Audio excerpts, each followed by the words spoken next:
the status of habitat in Lake Huron. And may I start out by saying, I'm very uncomfortable talking about habitat. Even though I'm a fisheries biologist, and I know that habitat is the foundation of our fish communities, I'm not comfortable talking about it. Those of us who work on the Great Lakes realize that we're dealing with big habitat, huge habitat.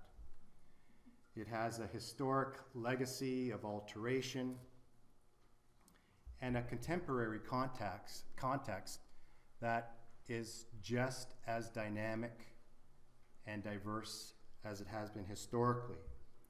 We see habitat continue to be altered. It's hard to characterize. It's hard to quantify. It's hard to make the connection between habitat and fish production. That's why I'm uncomfortable. Also, none of the data that I'm going to be showing you originates from me in this talk. So, but it's not about me. It's about the habitat. And just a further anecdote, if I may, while I have the podium. While driving to this meeting along Highway 21, I crossed a small stream. And this is springtime. There's a lot of spring cleaning going on. And to my dismay, this little creek was being cleaned of its riparian vegetation. There was whole-scale removal of vegetation along both banks of the stream. So one of the components of the habitat objective in our fish community objectives is no net loss of productive fish habitat. When you look across the landscape, I don't know how that's possible. But we have to keep trying. So, shall we move on? The environmental objectives for Lake Huron were published in 2007. They described the biological, chemical, and physical needs of desired fish communities. They described major environmental impediments, and also they indicated or identified recommended actions, priority management areas. However, they didn't have a strategy for implementation. Many recommendations, but no formal strategy for implementation. So my talk, I'm just going to highlight and focus on two of the objectives that were developed in the EOs for Lake Huron. Primarily looking at physical habitat, spawning and nursery habitats provided by wetlands, tributaries, and reefs, and shoreline processes. I won't have time to talk about the two remaining objectives. There are a number of supporting initiatives that followed after the EOs were published in 2007. I wanted to highlight one, which was an International Biodiversity Conservation Strategy for Lake Huron, published in 2010. It described important biodiversity features, including aquatic habitats in Lake Huron. It provided us with insights as to how altered a lot of our habitat features are. And this is just an example depicting the extent of barriers throughout the Lake Huron Basin, the extent of altered shorelines throughout the basin, and coastal wetlands, quality coastal wetlands. And you can see that many of our habitats, our functional habitats, have been altered substantially. Lots of barriers, lots of development, primarily in the southern part of the basin, and coastal wetlands that still exist, but many have been compromised for a number of reasons. So there was some reason for concern in Lake Huron for the state of its habitats. Subsequent to those two initiatives, we have more recently the completion of the Lake Huron LAMP, which was completed in 2018. And the LAMP provided further insights into the status of not only the general ecology of the lake, but also habitats as well. It assembled, assessed, and synthesized information on the current condition of Lake Huron. It ID'd environmental threats, highlighted need of coordination and tracking actions by partner agencies and NGOs. Lots of partners. Habitat is a multi-agency partnership affair. Everybody seems to be involved in habitat. Yet it's so difficult to really see if we're making progress. So I'm just going to focus on the one general objective in the recent LAMP, and that is habitat and native species. It was indicated in the LAMP as fair. Habitat and species is fair on Lake Huron, and it needs more CPR, conservation, protection, and restoration. What does that mean for us fish folks? Fair. How does fair translate into fish production? That is one of the questions that needs to be answered. Not only fish production, but also fish community structure. Fair. I'm not being critical of the LAMP.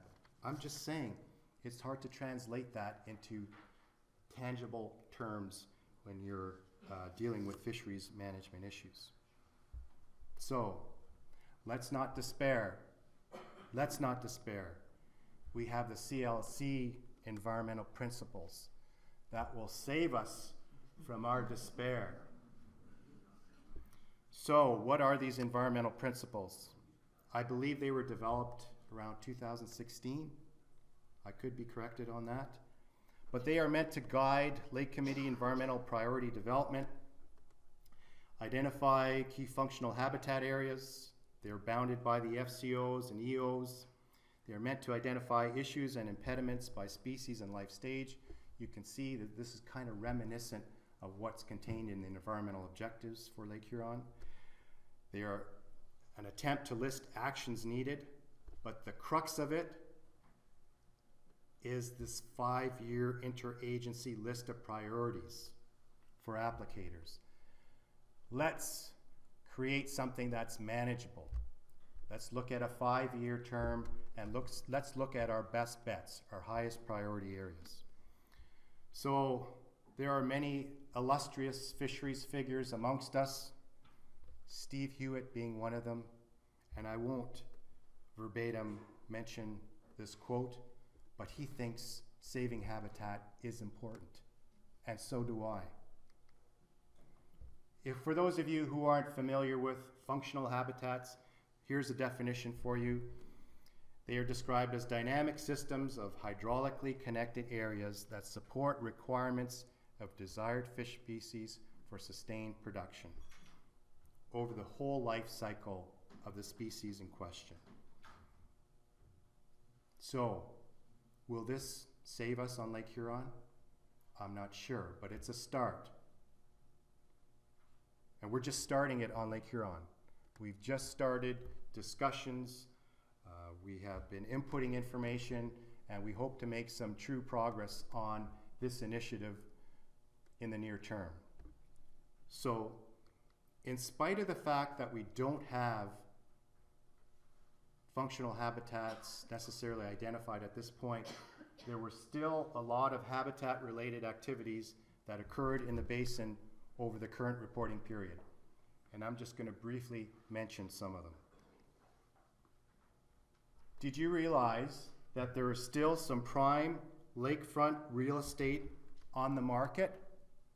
Or at least there was. The Nature Conservancy purchased 4 miles of Lake Huron shoreline at North Point and Thunder Bay that included some critical coastal wetland areas. And in Ontario waters, the Government of Canada finalized the purchase of Driftwood Cove, which is about 6 kilometers of contiguous shoreline area with some critical coastal wetlands. Major purchases hopefully will result in benefits in the long term for coastal wetlands in Lake Huron. We have a number of not-for-profit community organizations that are working diligently throughout the lake, working on habitat-related issues. I wanted to highlight one of them, the Georgian Bay Biosphere Reserve. The Biosphere Reserve was designated in 2004, and it strives to promote sustainable communities. It represents a large area in eastern Georgian Bay. And this organization developed ecosystem health report cards in 2013 and 2018, which try to highlight the current status of a number of issue areas representing the ecology of that area, and one of them related to coastal wetlands.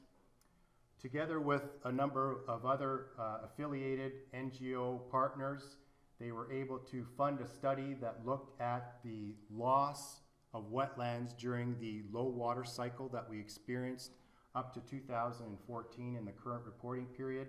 And they found that large parts of eastern Georgian Bay and southern Georgian Bay were susceptible to the loss of coastal wetlands with low lake levels. There were some exceptions in the north where the bathymetry is slightly different and there's capacity for wetlands to migrate into deeper waters. But generally speaking, when we experience low lake levels in parts of the basin, we permanently lose coastal wetland area and function. There's also been a lot of work done during the reporting period. This is just some excerpts from the Lake Huron Lake-Wide Action Management Plan. Again, looking at coastal wetlands and looking at their health based upon water quality, vegetation, and fish. And for the most part, in terms of water quality, our coastal wetlands seem to be in good shape. When you look at vegetation, there are some impacted areas. Phragmites is an issue of emerging concern in a lot of parts of the basin. And in terms of fish community composition, some of our coastal wetlands have been compromised due to primarily invasive species that have displaced some of our native species from coastal wetland areas. Tributaries. Tributaries are critical, and they're probably the most impacted habitat feature in our basin. The St. Mary's River. You've already heard some presentation material on the St. Mary's River. The U.S. Army Corps of Engineers is looking at upgrading its operations at the compensating works in the Sioux, looking at going from manual to automated operation of the gates that control flow to what remains of the historical rapids in the St. Mary's River. This is meant to improve spawning and nursery conditions in the rapids area, and you're going to get some more details about this from subsequent talks in our session. The Little Rapids Restoration Project was another major tributary habitat undertaking. It involved the removal of non-functioning culverts to a large bridge span that improved water flow to what remains of the historical rapids in the St. Mary's River. And I believe you're going to get more information on this in the common session to come. There have been a number of novel approaches to looking at ways of improving fish access to upper watersheds. This is an example of a rock ramp in Frankenmuth, Michigan. And again, we have another talk that will provide you with much more details about the application of this approach at allowing fish migrating into the upper watersheds and its efficacy. So I'm just going to highlight a few of these initiatives that are taking place. There are a lot of NGOs, particularly in Ontario waters, that are focusing on the health of tributary habitats. I wanted to mention the Manitoulin Streams Improvement Association. They've been working diligently on watersheds on Manitoulin Island, trying to improve habitat condition, access, and nursery habitats that have been impacted by poor land practices and poor forestry practices. Again, quickly highlighting work of the Eastern Georgian Bay Stewardship Council. They've been instrumental in constructing a number of habitat features for walleye and lake sturgeon, improving access for walleye to upper watersheds and suitable spawning habitat, and just using some of the latest technology in mapping in-stream features and looking at doing the best they can with these artificial habitat projects. So they've been instrumental in doing a lot of work on tributaries and improving the status of tributaries in Eastern Georgian Bay. They've also been using some novel approaches, such as using drones to map the watershed features of a particular watershed and doing a lot of snorkeling surveys. So a lot of our partners are getting up close and comfortable with fish. This is just an example of snorkeling with white suckers in the spring. And I think when you have NGOs that are engaged in this kind of work, they are an incredible conduit to the general public because they can show them some of the benefits of intact ecosystems and tributary habitats. When you see a spawning run of suckers, it's something that not a lot of people have exposure to. So when you can put together material, they have static images, they also have a lot of video that highlights the importance of tributary habitats. Reefs. Thunder Bay Reef Restoration, a major project comprised of the construction of 8 smaller reefs and over 20 larger reefs. And these reefs had been impacted by historical deposition of kiln dust. And so this has been a major project over the current reporting period. There have been some studies done looking at these artificial reefs. They are being utilized by lake trout. Lake trout are using them for spawning habitat and likely other species as well. So this is a major undertaking. And you already heard about the Saginaw Bay Reef Project, and I'm not going to get into details on this particular effort, but needless to say, reefs are recognized as important spawning habitat features, and they have been compromised historically. Shoreline processes, again, I don't have a lot of time to go through this, but this is just an example of some of the work that's being done. The Southern Georgian Bay Shoreline Initiative is an initiative, multi-agency initiative looking at the shoreline features of a section of shoreline in Southern Georgian Bay that's over 600 kilometers in length. And basically, you can see how these shoreline areas are being altered. Growing construction. When we had our low lake level years, there was a lot of dredging going on. So that's obviously impacting fish production, prevailing currents, a lot of habitat features that most people don't pay attention to. And I don't want to get on my soapbox, but unless we influence local land use planning decisions, we're never going to have a chance at stopping this type of damaging activity. Again, the Georgian Bay Biosphere Reserve partnered with Environment Canada to look at a human footprint analysis. So even in areas like Eastern Georgian Bay, where the human footprint is fairly minimal, there are still a lot of shoreline areas that are being impacted by human activity. So we can't escape ourselves. We are constantly modifying the landscape. The Georgian Bay Conservation and Stewardship Plan is an example of some conservation initiatives that are occurring by the efforts of NGOs. The Bruce Peninsula is recognized as one of the most highly diverse areas in the Great Lakes, and this NGO is working hard to inventory, characterize, and outline some of the habitat issues related to this area. A lot of stuff being done on habitat. The Nearshore Framework under the Great Lakes Water Quality Agreement will give us a much higher resolution capability when we're looking at shoreline habitat features. That's almost completed on Lake Erie. It's going to be started on Lake Huron in 2019 and 2020, and it will give us much better indication of what the habitat features are along the longest coastal shoreline in all the Great Lakes, that being Lake Huron. So there are still other issues. I've got 5 seconds. I'm over time. So what are the other issues? Okay, so we got chemical contaminants. We still have consumption advisories for a number of species in the basin. Nutrients and bacterial pollution. We have cladophora issues flare up throughout the basin. We still have loss of habitat in native species. Climate change, less ice cover, what are the impacts on that? Phragmites is a big issue. So, do we despair? Possibly. Or do we care? I'd like to enhance care. Care about your habitat. So thank you for your attention. We still have a long ways to go, but as I said earlier, habitat is huge on Lake Huron. It's a huge issue, and hopefully we can make some strides in ensuring its protection. Thank you, and sorry for running over.